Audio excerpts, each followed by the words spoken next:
Hello everybody. Thank you for joining this webinar. It's a popular one, I think, because governance in Office 365 gives everyone a headache, and it'll be interesting to talk through some of the issues and talk about different ways to approach it. So I'm Sam Marshall. I'm the owner of Clearbox Consulting. We're a UK-based consultancy. Although we understand the technology side of Office 365, our focus is much more on the business side. So mostly we help organizations formulate digital workplace strategies, look at things like information architecture, adoption, and of course, governance. And Frank. Thank you. Hello, everyone. Thanks. My name is Frank. I work at a company called Debble, based in the Netherlands.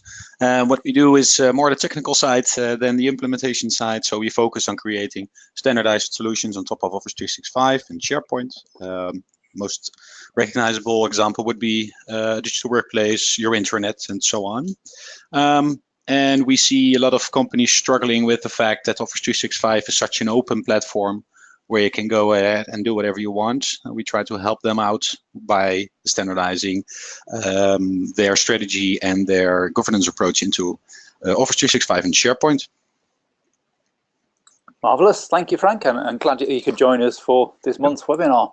Thank you. We're going to start with a quick poll to hear from you. So we've got a question around how well embedded is your Office 365 governance. You should see a multiple choice thing pop up any minute, and we'll give you 60 seconds or so to pick from one of these options. So everything from it's a bit of a free-for-all through to systems and processes are automatically guide good behavior, or maybe the last option, you don't have Office 365 yet, but you're here to learn and set off on the right foot. Yes, a third of people have voted already. They're coming in up to 50% now. That's great. Thank you very much, everybody. That's a good indication of where you are. I'm about to close the poll. And there's the results. There we go. So popular choices, it's a free-for-all. I'm just screening them now. Yeah. Free for all, and we're getting there is leading the charts. Okay, very good. But 10% saying systems and processes guide good behavior. So there is some good practice out there, we're pleased to see. And 16% wondering if Office 365 is going to be worth it after all. Right. Okay, so if we close the poll. What we're going to talk about today is I'll introduce a little bit about digital workplace governance principles, and then Frank's going to lead the discussion in terms of the freedom that Office 365 creates and the pros and cons of that. Then we've got a little bit of a practical tip around what you can do to monitor governance in Office 365 that I think particularly people maybe from a non-IT background often miss, but which they would benefit from. And then we're going to close a bit of a discussion about silos. Everybody says we should avoid silos, but I think it's more nuanced than that. So, digital workplace governance, what do we mean? Here's a little brain teaser for you. So in the chat panel, have a look at this image and type into chat what you think it means and where you might see it. Give you a second to think, and then I'm going to carry on, and I promise I will come back to it and give you the answer. Right, so governance. It's one of those words that's bandied around an awful lot, and often people tend to equate it with the rule book, more or less. But I think we can be more broad in our thinking about what it means for something like Office 365. So here's a scene. It's a street junction in Kathmandu in Nepal, and often in workshops and things I say to people, well, if you look at this scene, what elements of governance do you see? And initially they go for the very obvious thing, which is the cop stood in the middle doing the signaling. But actually there's a lot of other things going on as well. So the traffic is all on the left, so there are conventions that are going on. The motorcyclists are all wearing helmets, and we might think, yes, there's a law around it, but probably they're also electing to follow that law because it's in their own interests. And in other countries, you don't always see people wearing helmets, and it can even be the thing that you do what everyone else does. So if nobody wears a helmet, you're not going to be the one that stands out and starts wearing the helmet first. And then the signage. So there are things instructing you what you can and can't do, such as this round P sign up here. But interestingly, the directions are also somewhat muddled by all the advertising going on, and even the policeman is standing on top of a sponsorship. So whereas the uniform says that there's some authority behind the governance, maybe this messaging undermines that authority. And then if you ask people to think a bit longer, what they notice are the physical constraints as well. So over here on the left, there's a concrete bollard. So that's stopping people cutting the corner off in a very kind of mechanistic way. Even if they want to do the wrong thing, they physically can't. Same with the barbed wire up on the wall, which is creating a barrier. And lastly, if you look at the wiring on the telegraph pole, you can see very little governance going on there. In fact, a few years ago when I was in Kathmandu, the risk was that if you wanted to connect to the electricity supply, you just get a long, thick cable, bend the end into a hook, and sling it over the live wire. And if you were still alive when the spark had stopped, then you could start tapping into electricity for free. So a better way to think of governance, rather than just rules, is as the day-to-day realization of your digital workplace strategy. So your strategy is saying, this is the overall direction in which we want to go, and these are the results that we want to get. But day-to-day, people will do things on your digital workplace. It will make changes in Office 365 that will add or detract from that strategy. And I think this is a more positive way of expressing it. And we can go even further and say, Ralph O'Brien from AvePoint, I heard him make his quote in a presentation a few years ago back, and it really resonated with me. Good governance is like having good brakes on a car. They make it safer to go faster. So one way to think about governance is actually as a form of risk management, where you anticipate in advance what people can and can't do on Office 365. So that when someone comes along saying, can I have a site that has this branding and has these people in it, you've already predetermined whether the answer is yes or no. You don't have to say, good question, we need to get the governing committee together and we'll come back to you in a month with an answer. So that frees your organization up to work faster. So we talked about governance as policy, as that big book of rules, but the other elements that were represented in that picture of the policeman were in part around constraints.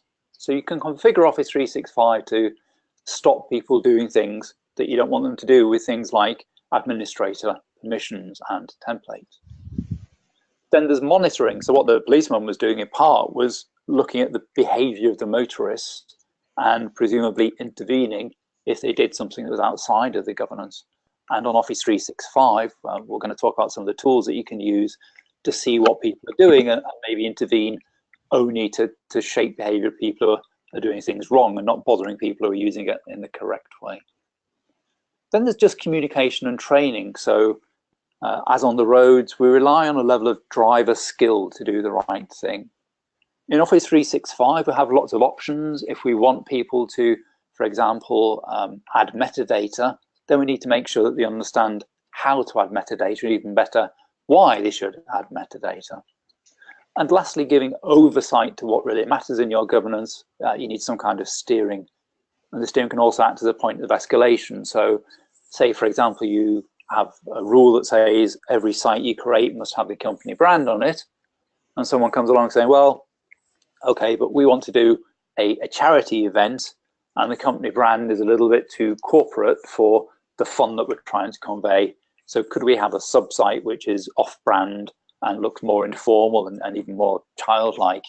And it could be up to the steering to say, yes, we understand the case for making an exception there. So those are the kind of levers of governance. And if we think briefly about the elements that governance policy might include, well, it's driven by a strategy. So all the elements of your governance should be saying, what do we need to do to nudge people towards doing the right thing? So that, for example, if we want a very open digital workplace, we stop people from adding access control lists that block things off. Then we need to think about clarity of the role. So who's responsible for doing that monitoring? Who's responsible for doing the education and so on that we talked about?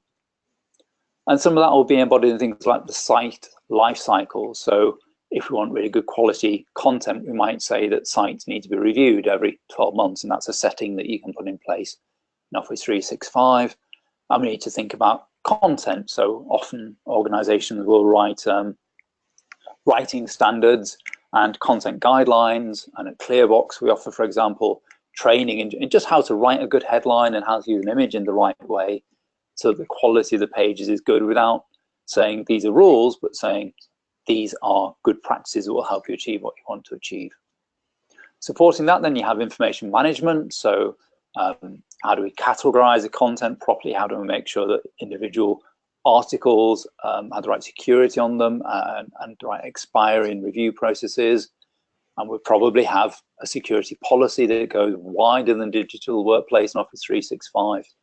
And we need to say, if we look at our security standards, what are the bits of those that we need to highlight for how people use Office 365? You know, it might be, for example, all the legislation coming in around privacy now has an impact on photographs of our fellow employees that we could share within a team site or on Yammer, for example. And then lastly, supporting all of this, we have the physical platform. So some of those physical barriers that you might put in place in terms of locking things down. There'll be legal standards that, again, go wider than Office 365, but we may need to remind people of. And there'll be design, brand, and user experience and usability standards, again, that need to be applied to all the areas within our Office 365 sites. What was that figure then? A lot of you got it right. It is indeed a durian fruit. If you said conkers or a hedgehog, I'm afraid you were wrong. This fruit is common in Southeast Asia, and this sign actually comes from the underground, the metro system in Singapore. And the reason they have it is that durian fruit are very large. You know, they're like up to 4 kilos or so, and exceptionally stinky. A really unpleasant kind of rotting roadkill type smell. People tell me it tastes delicious, and you learn to like the smell. What you don't want, though, is a big stinky fruit in a closed carriage like a metro train. So they have these symbols saying, look, you can't take one of these durians on public transport. You don't see them in the UK, you don't see them in the US because they're not needed. So though in principle it's a bad thing to do, we need to keep asking, do we actually have to put a rule in place for things that people aren't doing anyway?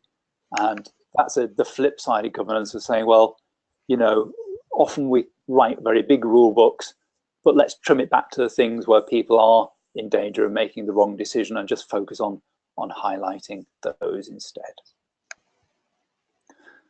So there we go. That's my overview of governance. I'm going to give Franck control now. He's going to talk about freedom in Office 365. Yeah, thank you, Sam. Yeah, I'm here. Thank you very much. Good story. Yeah, freedom in Office 365. Obviously, we have been talking about basic practices of governance, and what good governance is different for everybody else. We're focusing mainly on the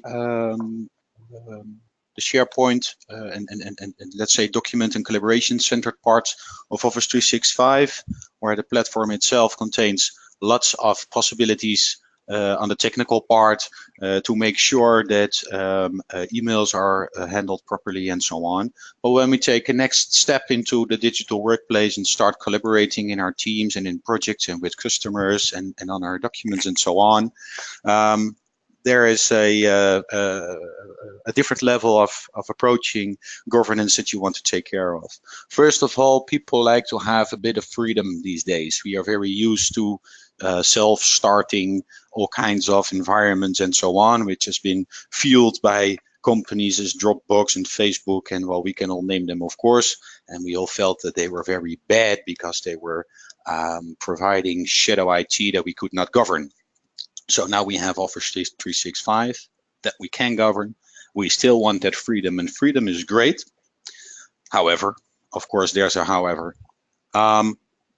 In Office 365, if you don't act, anybody can create anything, which is great if you're, well, an unregulated and somewhat smaller company.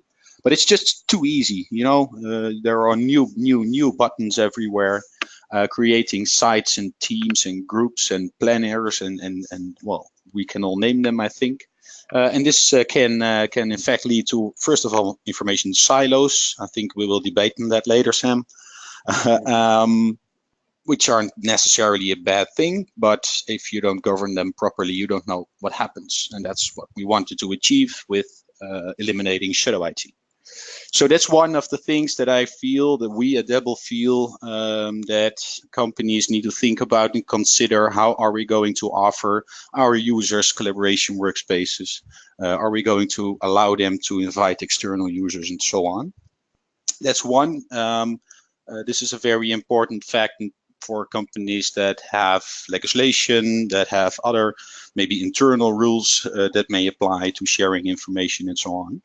The other aspect is that you can do a lot of things, but most of the times you're not done at that point. You can set up whatever you want, but it's not said that that's what your user needs. And that's where the strategy of the company comes in again. We all work in a particular way. At this moment in Office 365, Microsoft offers us great tools to start new working environments, but it's not necessarily the fact that they support your business. That requires users to finish their work environments, and if they already know how to do so, then the fact that they have to do so may be a barrier. So yeah, that's something that we would like to address. Yeah, and last but not least, I already mentioned it, every company and every user, every team can have their own specific needs in handling the different workloads and different workspaces. So freedom, super great. However, it has some downsides.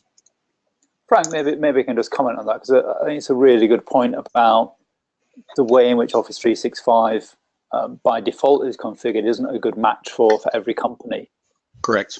And my perception is that probably the mindset at Microsoft is that it's a great thing to give people loads of control, because that's how they see people working within Microsoft. It's almost like the Californian anti-establishment ethos. And I know Yammer, for example, have always had this thing where you can't stop people creating Yammer groups, right? Because that's how they wanted to change the world. That said, no, you know, it's that's too authoritarian. We're not going to do that anymore. The whole point of having a social network is that anyone can contribute.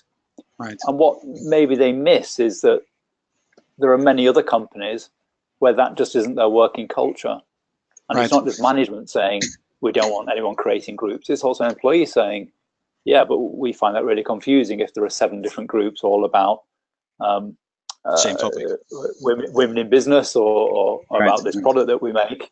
We'd actually like almost the librarian to be in control, because we value efficiency over freedom. Yeah, I think there's another aspect as well. I agree with you that the way that Microsoft operates is very different in comparison to most other companies. There's another aspect. Microsoft, of course, is one of the main players, if not the main player in the digital workplace area and in cloud business.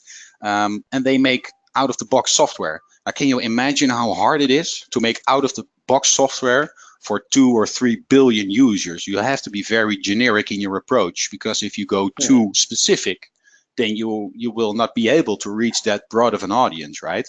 So it's up to us, to companies like yours and mine, to dig in as the Microsoft partner community and really help customers to support their specific needs. And that's not necessarily a bad thing, as long as you recognize the fact that it is so. Yes. So I think that those are the 2 biggest challenges. One is the way of working. Also in America, of course, that's a little bit different than we work in Europe. That's one. And the other fact is that Office 365 is a generic platform with loads of great workloads, applications, tools, if you will, but not necessarily ready to go out of the box for your company. Yeah. And of course, the other fact, and that's what the slide that has been up is about, that Office 365 is a massive step forward compared to our older versions of, for example, SharePoint, but it's still not always clear to everybody how it works, what to use when, and that can create a lot of confusion. We have done some research here in the Netherlands at companies, asking them what was your expectation, and then later on we asked them what's the reality, and we see a big difference between the expectation of adoption without need for user training, for example, between what they expected and what reality is. That's one. Two, we see a lot of a big difference between the out-of-the-box integration, high expectations on out-of-the-box integration, and in reality, that's a little bit less implemented as you might expect at this moment, of course. Are you thinking integration between the different elements of Office 365? Yeah. So like tasks is the big bugbear of mine. So tasks in Planner, and tasks in Outlook, and tasks in SharePoint. Right. You'd expect it all to be the same bit of data, and it's not, is it? No, it's not. And that's one example. And another example, there are the different communication angles that you can have. We are living in a chat-based society. If we look at how many different chat versions there are in Office 365 that are unconnected, this is very unclear to people. And let me say that I really respect the work that Microsoft and the effort is that they are putting into it, and we see the improvements every day, of course, but it's moving at such a big pace that they cannot do everything at the same time. So no bad things about Microsoft here, but when you start, you might expect that if you comment on a SharePoint site that the comment will automatically appear in Yammer and vice versa. That's just not the case. I think you're very forgiving of Microsoft there, because but I'm a big fan, so yeah, they provide me with good work. Okay, So again, it's not a bad thing as long as you recognize which workload is good for which part of the need of your company, if it fits in the strategy. But users shouldn't be bothered with it. We should help them and provide them with workspaces that they can just move along with, without thinking, oh, I have to add this web part or I have to start a team or whatever, right? And that's also, for me, that's also governance. Governance used to be a big pile of paper stacked somewhere in a locker. Nobody knew where. And 6 months later, it was already old. And nowadays we can automate governance on a pretty high level by thinking about, okay, what should we not do? What should we do? What do we want to provide our users with? What do we not want to provide our users with, which is also an option, not using workloads. And then not tell them you cannot use it or you cannot take that fruit with you, but provide them with self-service based requests that they can do that contain everything that they need, because we know what they need. The company knows what they need to do their work. It's not that hard. So is that always true, Frank? I mean, I think it's worth dwelling a little bit on that point about governance is sometimes just switching off some of the things in the Office 365 waffle, and that's a great starting point. But what I also see, for example, is once Office 365 has been live in an organization for some time, it's the users that come up with very creative ways of using the tools that maybe weren't anticipated when Office 365 was rolled out. You know, I think like there's loads of good case studies of Yammer, where it was maybe introduced as a tool where employees gave feedback to the senior managers, but then maybe some frontline workers, British Gas, for example, is a good story where the frontline workers were with a customer trying to fix their heating appliance. They'd find they were short of a spare part, and in the past what they'd had to say to the customer is, sorry, I'm going to have to order this spare part and make another appointment, and you could be without hot water for a week. But what they did instead was get on Yammer and message their colleagues nearby saying, has anybody got this spare part in their van, and can I meet you on a street corner? And then they would be able to get the boiler working within the same day. So there needs to be some way, I think, for users to say, I've got this need, and can we turn things back on, or kind of a halfway house is saying, we're not going to switch it off, but we're also not going to promote it. It's just there if you need it as a niche.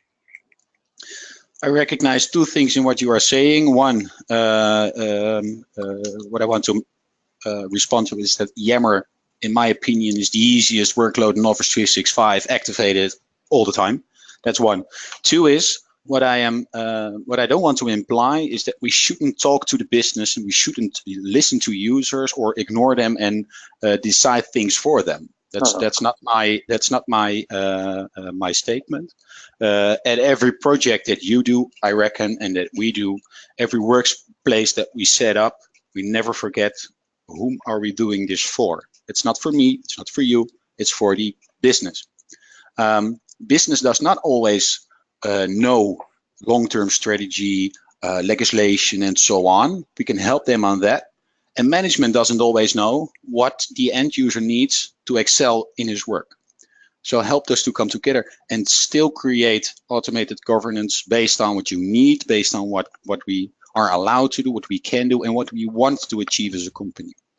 And of course, don't stop listening, right? That should be maybe even line number 1 in your governance documents. Yeah, I like it.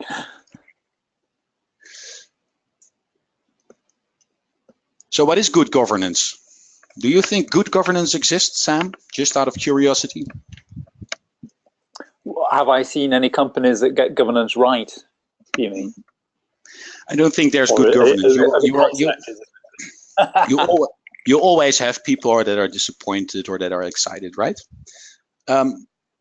But I think good governance has a number of levels, and they're not the levels that you mentioned earlier that are absolutely correct, all of them. First of all, let's recognize governance is not just a piece of paper. We have so many companies out there that have governance written down, published on the internet, and that's good. But hey, that's not your end game. That's not your end point. We feel it should be anchored everywhere. It should be anchored in your digital workspace. It should not be possible for end users to make mistakes that can jeopardize your company or harm your company in any way. I think that's too much of a responsibility. I heard a hmm. No, I agree with you. Sorry, that was a yes. Right. Cool. I always like to be challenged, Sam. You know that. Good governance just does one thing. It supports your company strategy. And you agree on me on this, I think. Yeah. Support your business and your strategy. So how do you set up governance? Well, there's no one-way approach to it. This is our, let's say I'm convinced in the fact that just writing it down is not enough. Really anchor it and help them do it. Yeah, no, governance is actually about how people behave, and writing it down is one method that in practice doesn't seem to work too well. Right. So this slide has a very pretentious title. What do you need? I don't know what everybody needs. So let me be clear on that. But we all need one thing. We need to empower our business, right? And empower is a bit of a icky word, but I think it is about that. The workers of the company are the greatest asset that you have. So they should be ready to go. They shouldn't be bothered with. Just go and do their work, get their work done, get their information, find their co-workers, start working, start workspaces, and so on.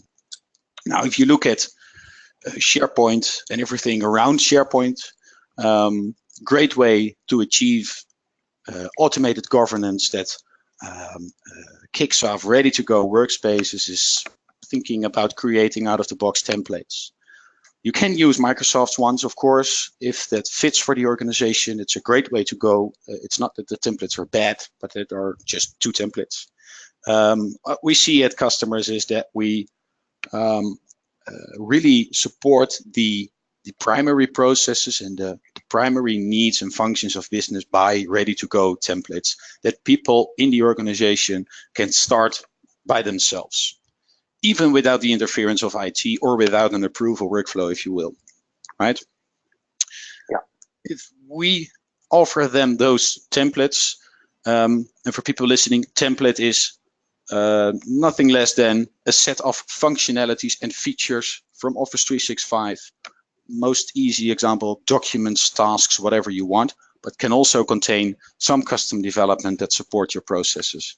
All bundled into a template that can be rolled out with one click of a button. That's what we mean by template. So set it up in minutes and support that specific workload, like a project, for example. That's what we mean. That's our approach to Office 365 as well. That's why why this webinar is called Freedom and Frameworks. Freedom, yes. Framework can help you with the automation of your governance, well, maybe even concerns. I always remember doing an audit of how a large client was using SharePoint team sites, and they had maybe 10,000 team sites. Mm-hmm. So we took a random sample, and I would say 95% of these team sites, because they use the default template for team sites, they got the discussions web part on there. And in 95% of the cases, there were two posts. The first one was from the project manager saying, hello. And the second one was a week later with them replying to themselves saying test. And then it stayed like that for years. So they should have for them, discussions weren't part of how they were working as a company, and they should have modified the template to reflect that. Well, not just the template. In this particular example, they should have done another thing as well. Also part of your governance approach, because 10,000 team sites is, in my opinion, a great success, apart from your example now, of course. But when you have a digital workplace where people have set up 10,000 workplaces for themselves, and you have great adoption figures, right? You agree? Yes, yes. Right. Unless you have like 200,000 employees, well, even then, it's a great figure. However, what you have to think about is when I am successful and people are thriving and they are starting workspaces and we have 10,000 workspaces, what am I going to do? I cannot delete them or archive them all manually, of course. So what I think people should also consider, not at the starting point of your project, by the way, but at some point you have to start thinking about, what am I going to do with the growth of all the sites? Can I maybe automate a process that checks activity on the site? And if there's no activity for a couple of months, then I send an email out to the owner of the site asking him if he still needs it. Maybe even notice that if he doesn't reply or change anything in the coming 4 weeks, then we are going to archive it and so on. That's also part of governance, and it should be in the initial planning. What are we going to do when we have a massive success? Yeah. How cool is that question? Because normally we are concerned about how are we going to onboard the people. Okay, great, good question. The other question is, what do we do if we succeed? Yes, brilliant. Also governance, by the way. Yeah. So yeah, the question about self-service is, should we provide self-service? And I have this discussion, I don't know how about you, Sam, but I have this discussion at almost every implementation that we do. Should we offer self-service to the business to enroll their own sites? My answer is always yes. Yes, we should. But in a controlled way. Yeah, I think. Right. Now, to give you an example, we work for some financial companies, some pension funds, and so on. They are very regulated, right? They are very concerned about self-service because of breaches, of course, and so on. And we are really helping them with, okay, if breaches are a risk, and if you have specific, if you have a specific set of governance rules and regulation, then let's not say to the business, you cannot start yourself. No, let's help them with a ready-to-go environment where we take care of security, the level of, how do I say it, the level where people can invite external users to log in, for example, but also how are we handling documents? Do we need extra protection on document level? Can people download it when they are not in the office? All stuff like that. Just put it in and you can still provide self-service. And any investments that you have to do as a company in creating these kinds of templates, that's very easy to earn back later on, because you can imagine, taking the example that you said, if 10,000 sites have been created at your customer and every site has gone through an approval process where somebody from IT has to set up the environment and so on, and he has been working on a site for half an hour, then you have 5,000 man hours, right? So the investment in this kinds of environments that you do in advance are, let's say, peanuts compared to the operational costs that you may face when you are going to take away control and do it yourself. Yeah. So yeah, my basic point is self-service but governed.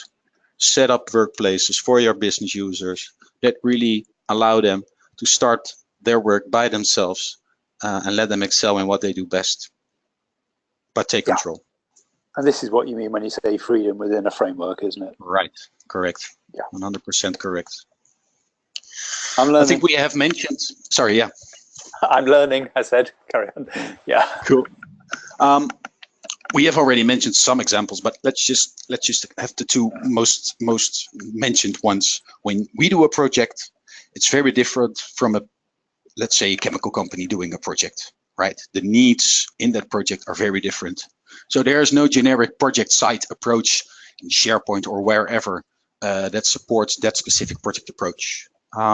We work very agile. We work following the Scrum methodology, but we also have customers using Prince2 and so on.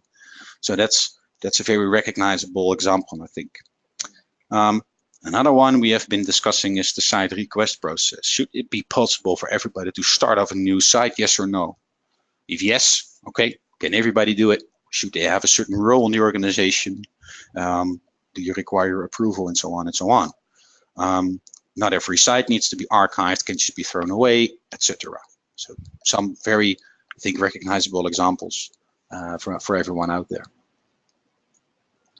Yeah, and I wanted to build on that and just talk about, I've anonymized them, but these are two actual companies that I'm thinking of. So company A was, we'll call it mid-sized, a few thousand people, but everybody working on one product. So in terms of complexity of the organization, it was relatively straightforward. It's done at scale. All of their users were very well trained in use of collaboration tools. So they said, look, we're very collaboration based. We're happy to use self-service. All you have to do is fill in some data in a form. So what's your name? Give us the name of someone second in command in case you leave. What area of the business is it, so we can classify it. You click the box and you got an email with a link to your new site automatically. Yep. But the flip side of that was it's easy come, easy go. So if you don't use that site within a month, we're just going to take it away automatically as well. There won't be any phone call or discussion about whether you should have this or not. Whereas company B was much bigger. They had multiple product lines and multiple countries. So they didn't train everybody in good use of collaboration tools. It was much more about when the need arises, we'll give a high quality service. So even though they were a much bigger company, they had far fewer collaboration sites. But what they did was say, well, our SLA is that we will provision a site within 4 working days of the request. But when you ask for a site, we're going to make sure that people have got proper training so they can manage it themselves.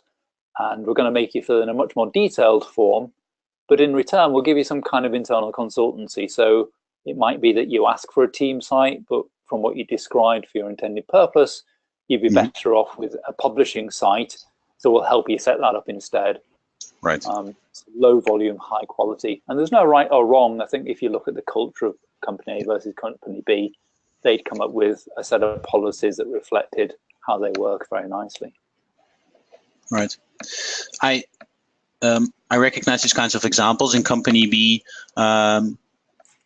were all site requests approved, or were they, let's say, lightweight sites just with document libraries where people can work on ideas or maybe plan their let's say barbecue parties and so on? Well, it allowed them to intervene and say, yeah, what you've requested, there's already a site over here.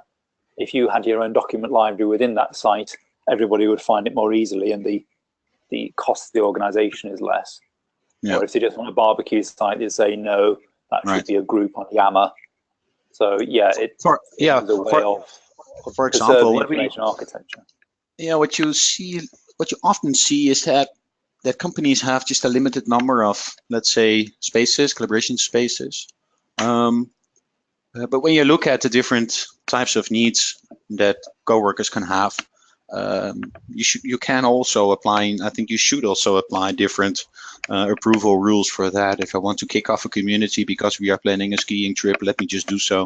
But if I'm starting a project with a bank that has lots of legislation on their end, so not on my end, but on my customer's end, then you might want to have more approval on that side.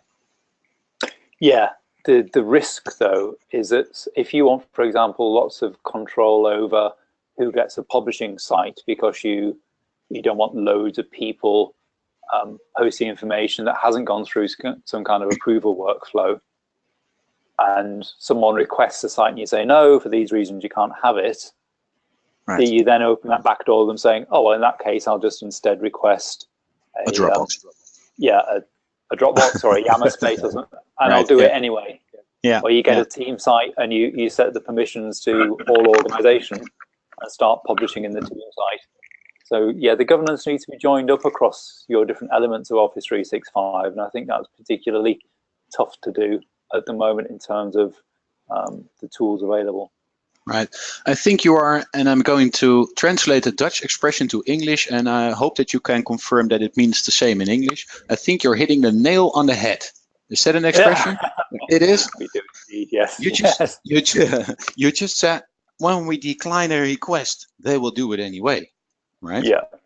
That's what we have been fighting for the last few years as consulting firms, is that we had a lot of shadow IT in our companies. I mentioned Dropbox and Box.com and Google Drive, etc.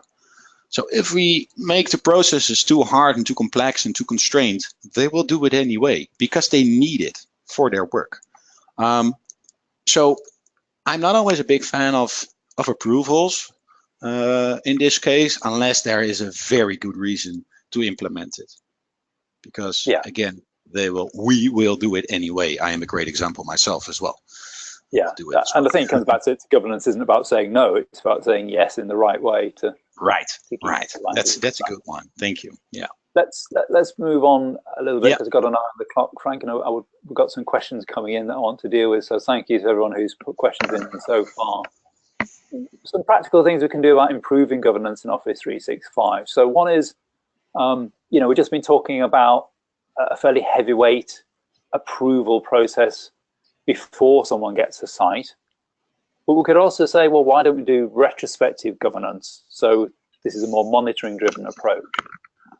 In the admin center in Office 365, one of the things you can get is a usage report of site activity. So here I'm looking at all the sites in our demo environment, and then you can sort them by last activity or by number of active files. And you could say, yeah, we'll make it really easy to get a site, but if there's no activity, then the first phase will be to go and talk to the site owner. And if they don't respond in a month, then we'll delete it or we'll archive it in some way. The other tool you have in your armory is in the security and compliance section. So this is probably if you're like a internal comms person, you may not have been told about this by your IT department, so go and ask them. Because what the Compliance Center has is a very detailed reporting section where you can run any kind of query on the audit log. So any action in Office 365 gets logged as an event, and then you can do reports over a certain time span to say what's of particular interest. I think, given what we've been talking about, is show me all the groups that have been created and show me all the site collections that have been created. Because these days in Office 365, if I, for example, create a new Microsoft Teams area, that will also trigger the creation of a site collection. Same if I create, say, a communication site, that'll trigger a site collection. So it's not that you always intervene, but it's good to know what's going on. And if, for example, you see 3 sites all created with more or less the same name, then you might want to go in and tidy up. Yeah, it's also good to understand. I see some questions popping up about the creation of new environments, like, for example, site collection. It's also good to understand the number that you can create in Office 365 because it's humongous. I like the word humongous. We used to be very careful about creating site collections because then we had to add more iron to our data centers. Let's be clear, we can create 500,000 site collections in Office 365. and each site collection can contain up to 2,000 subsites. So I don't think that we should be very concerned about, okay, how am I going to support those amounts of site collections, because Microsoft has taken a new route. I also saw a question about you cannot connect an existing subsite to a group. That's correct. That's a pity. The new direction is site collections. So I think we have to adapt and understand we have to do so. I understand what I'm saying now. I think there are billions of subsites around the world, so the coming years will be full of let's say migrations and so on. But it's a new reality, right? Definitely, yeah. From a technical point of view, we worry less. From an information architecture point of view, it still gives me some concerns. We've got a question coming in from Karen.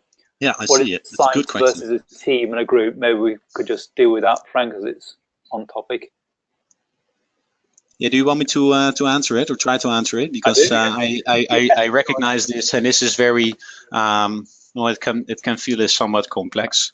Let me start with the group, because the group is, let's say, at the bottom of the chain.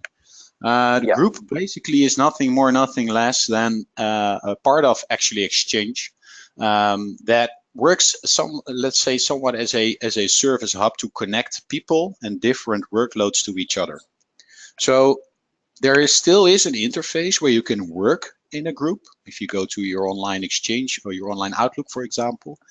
But my feeling is that that's going to disappear. That's one. Two, a Microsoft team always has to be connected to that group, because Microsoft Teams is relying on Microsoft groups or Office 365 groups to understand which people I have to give access on what level in the team. Now, that's the second level. And the third level, and this is where SharePoint comes in. Everything that you creates a SharePoint environment. Every document that you store in Teams or in the groups interface or in Planner ends up in SharePoint. So the SharePoint site contains all the data. In short, the group should be seen as a connecting hub, rights, people, and applications. Microsoft Teams being your primary working environment in your team, where you can communicate and collaborate, and SharePoint being the place where everything that you do in terms of documents is stored. I'm not sure if that is clear enough to answer the question. Well, there's a little bit of extra disambiguation then. So when we say team, there's two things with very similar sounding names. So there is a team site as a template for a collaboration space within SharePoint, which is traditionally the web-based interface, and that's where the documents that you create are most visible in libraries. Right. And then there is Teams, Microsoft Teams with an S on the end. With an S, which is the more chat-based interface, an app-based interface, very similar to Slack. Right. And just to add to the confusion, when you create a Microsoft Teams area, that also provisions a Microsoft Teams site behind the scenes, so that if I stick a document in a chat, that actually goes into a document library. We're close to 10 minutes to the hour, and I do want some time for questions, Frank. So do you just want to spend a minute talking about this? Because I think it's a nice chart to wrap up. Yes, I will. It's not nice to see, but good to see as a little bit of recognition how complex the different workloads are in Office 365. Let me go back to one thing that I also want to take into account when you move to Office 365, already are in Office 365 or creating your governance approach for, well, not only Office 365, but the entire company. What we see happening is that organization models are changing, and they are changing very rapidly. On the left side, we have a very typical company, which is pretty hierarchical, right? We have a CEO and his management team and so on and so on. Information, innovation, and everything does not flow through these kinds of structures very well. People see that nowadays. So a lot of companies say we have to move into a network organization, become more of a network organization, remove all the management layers, etc. We have been discussing Microsoft, for example, as to how they work. They really look like a network organization, but also companies like Spotify and so on. There's almost no organization nowadays that can achieve this. And I am also under the impression, and no, I'm not under the impression, I'm convinced of the fact that a lot of the employees in the companies don't even like the network approach. Why is that? The vast majority of people are not leaders, but they are followers, and they need guidance, they need leadership, they need vision, they need to know strategy, where's my company going? So what we want to support in the changing model is the model in the middle, the hybrid model. Maybe eventually we'll wind up as a network as possible. The hybrid model, let's say on the top, still supports the management team, maybe even management layer, be it in a very different way than we used to do, that provides the business with a goal, with a task, with a strategy, etc. But at some level, we want to let them go and thrive and move freely and do whatever they want. But guided and helped with proper governance and so on. So the changing model should be taken into account as well. So what we say, set your people free, but with the proper guidance. Very nice. I think that's a good high point to move into Q&A. So if you do have a question, please do type it into the chat box. We had one come in earlier from Taha, so thank you, Taha, for that. They said, we have a hybrid architecture where we use SharePoint 2016 on premises and Yammer. In this, which profile features should we use, the Yammer profile or the 2016 profile? I've got some thoughts on that, but if you want to talk to it first, Frank? Yeah, my first impression is the 2016 profile, because Yammer is the best example of an information silo. It's not integrated with anything else. In your SharePoint profile also hosts your, for example, contact information, but also your skills and experience and other things that are very relevant for your co-workers.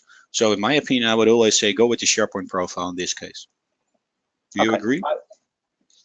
I would make the main profile the SharePoint profile. I would still encourage everybody to at least upload a photograph and a kind of role description into Yammer, because often when you see a comment, you want that context of who is this person and should I trust them, and are they interesting to follow, and all that kind of good stuff that goes with a social network. Correct. I think everybody, I said it earlier, I think every organization should enroll Yammer with the proper expectations, right? Yammer is not an official communication platform. It's a social network. It's lightweight. It contains lightweight messages. It contains questions, etc. So, and you need to have a profile to log in. So you will have two profiles basically, one in Yammer and one in SharePoint. Unfortunately, the idea is that you. Unfortunately, yes, I agree. With Microsoft's help. We're going to do a couple more questions, but I just want to mention one of the things that Clearbox does, and the reason that Debble and Clearbox know each other, is that every year we produce this annual assessment of SharePoint Internet in a Box products. And what these do is they take basic SharePoint and add in the kind of templates, and often they add in the kind of governance options that we've been discussing in this webinar. It's 400 pages. It covers 34 separate products. People tell us if thinking of buying an internet product, it saves around 15 person days of time. So it's a huge time saver. You can buy with 10% off using this code DebWebSPR. I'll put up our contact details and we'll take a couple more questions. One has come in from Hans. Hans says, who will be in charge of defining the governance? SharePoint Online admin, Office 365 admin, a different body?